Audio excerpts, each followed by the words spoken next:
screen. So I tried to take y'all in there with me for my drug screen and my fit test. And the young lady who did it was like, absolutely not. Hey guys, welcome back to my channel. It's your girl Nurse Shani.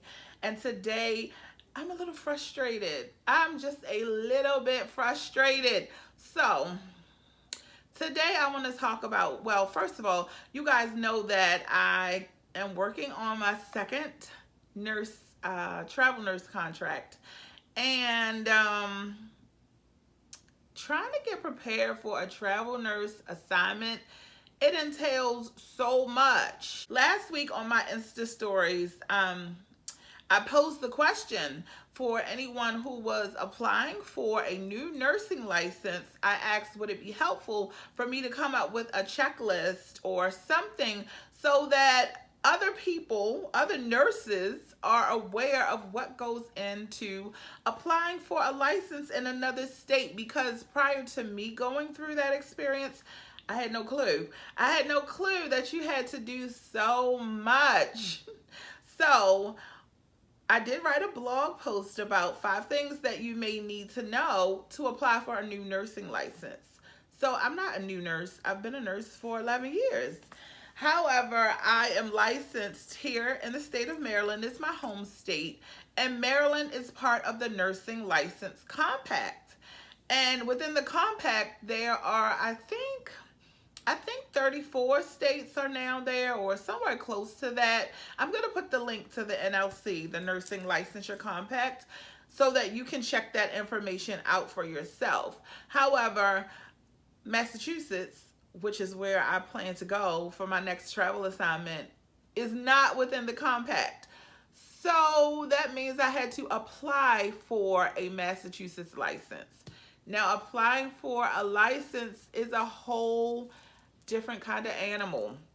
So in my blog, I talked about some of the things that you need to get prepared for applying for a new nursing license, like making sure that you have a passport photo, making sure that you apply for the license. The license cost me $275, and I haven't even worked. And it's, with travel nursing, there's no guarantee that you're even going to actually go to your assignment, because prior to me trying to get an assignment in Massachusetts, I was contracted to go to Atlanta, which I was excited about being in Atlanta for the summer, but that contract fell through.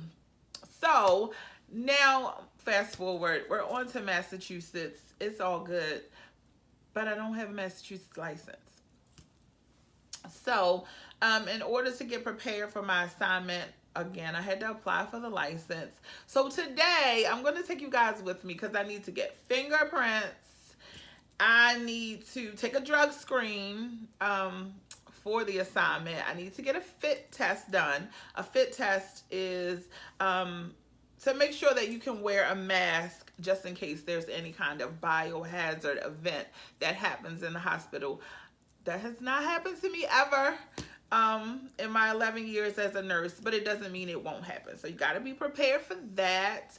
What else do I need to do today? So I've already had my physical, already had blood drawn to make sure that I don't have any childhood diseases like chickenpox, measles, mumps, and rubella, hepatitis, all those things. I'm good with that. A TB test, you know how they do a PPD test or a TB test to see if you have been exposed to tuberculosis. I've already had that done. I think that's it. So today we're going to do fingerprints for this license, and I'm going to do my drug screen and the fit test. So I'm going to take you guys with me. So I hope you guys enjoyed this video, and make sure that you check out my latest blog. Make sure you subscribe to Know It All Nurse on here on YouTube, as well as my blog. I plan to start sending out monthly newsletters for nurses, and I'm just working on some exciting things coming down the pike, and you don't want to miss any of that. So I need you to hit that subscribe button here, and I need you to go on over to my blog, which is here. This is the link, but it's also in my description box. I need you to go ahead and click on that blog and Come on, let's go get these fingerprints done. All right, so I'm here to get these fingerprints done. I feel like I live here. I've been at this place called Plaza Office Center, whatever this is, but it's just the place. I think it's called CGIS, where you come to get your fingerprints done. So I'm here. I've learned the trick. So normally when you come here, it be a line out the door, but there's nobody here. So I'm happy. So hopefully I can run in and out, get these fingerprints done, get this mailed off, because we want to get that money. Got my fingerprints done. I need y'all all up in my fingerprints and my government information. So I got my fingerprints, and now on my way to get the, what else are we doing? Drug screen. So I got to do my drug screen. It's 4:30. I think the place closes at 6. I'm gonna hurry up and try to get there. And I also need to get a little bit of a nap because I'm working like 8 hours tonight. Ooh, it's busy. Alrighty.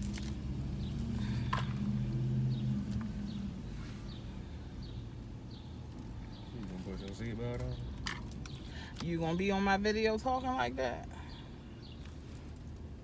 Just trying to help your image. So my son just asked me if I was gonna put my seatbelt on. So I got a bad habit of starting to drive and then putting my seatbelt on when I'm like, you know how your car ding, ding, ding, ding until you put the seatbelt on? Yeah, I got a bad habit of doing that until it dings maybe 5 or 6 times. I gotta get a new car mount. Man, it's so hot out here. This is my year. This is my time of year, though. I love it when it's hot. The hotter, the better. Or no air in the car. Oh, Jesus. I'm going to get that fixed. I've been saying this since last summer. Y'all, it's like $1,000 to fix some compressor, or I could do so much more with $1,000. But I don't know how I'm going to be able to live in that car with no air all summer. I'm not going to be able to. Alrighty, so let me go get this drug screen. Hopefully this is quick and easy. Thank you.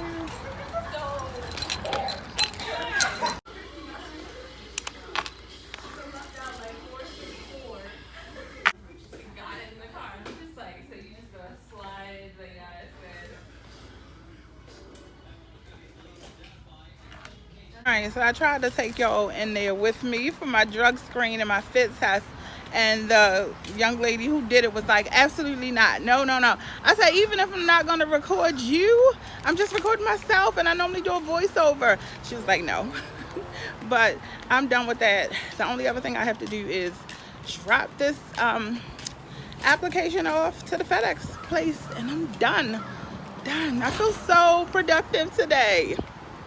So as soon as we got in the car, my son asked me, so what did they do? So you guys probably want to know what they did too. So it's called a fit test.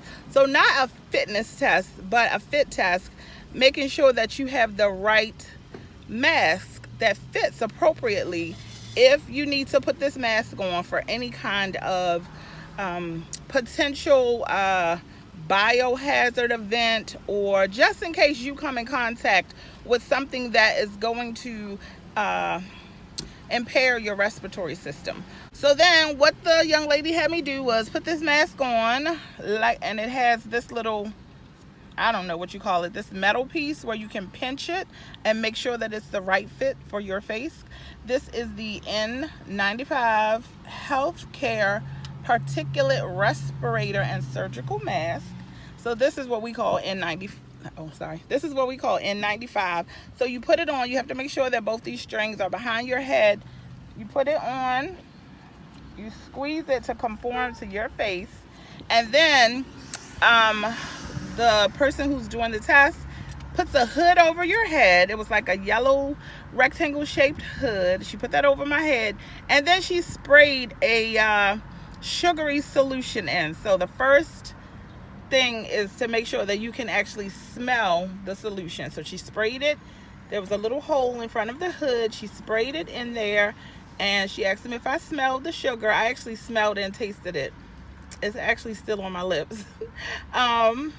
Then the second part of the test was she went ahead and had me put the mask on, and then she heavily sprayed, and she asked me if I could smell or taste it, and I could not. So that's how you pass the test. So I'm imagining if you do taste or smell it, you don't pass and you need a different kind of mask. She also, I felt silly doing this. She also had me keep the hood on, turn from side to side, bend at the waist 3 times, run in place, and after I did all that, she gave me this rainbow passage to read. So I read the first couple lines and I was like, you want me to read this whole thing? And it was like something about finding a pot of gold at the end of the rainbow. I guess it was a nice message, but she had me read that whole thing. So afterwards I said, so why do you guys have us read that? And she said, it is because after they have you do this turn from side to side, bend up and down, run, then sometimes people are so out of breath that they're not able to read the whole passage. So again, if you're not able to complete that part, then you fail the test, because she said that you're not able to, like in a crisis, like in a crisis, or if you had to have this mask on for whatever reason, you still need to be able to communicate with your patient. And so this is not the first time that I've taken that test, but I don't think that I ever asked specific questions about it. So I learned a little something today about fit test. Don't forget to check out that blog that I wrote, 5 things that you need to do to apply for a new nursing license, because it is quite the task. And let me know if you have any questions. Let me know about your travel nurse adventures. Leave a comment below and I'll talk to you guys later.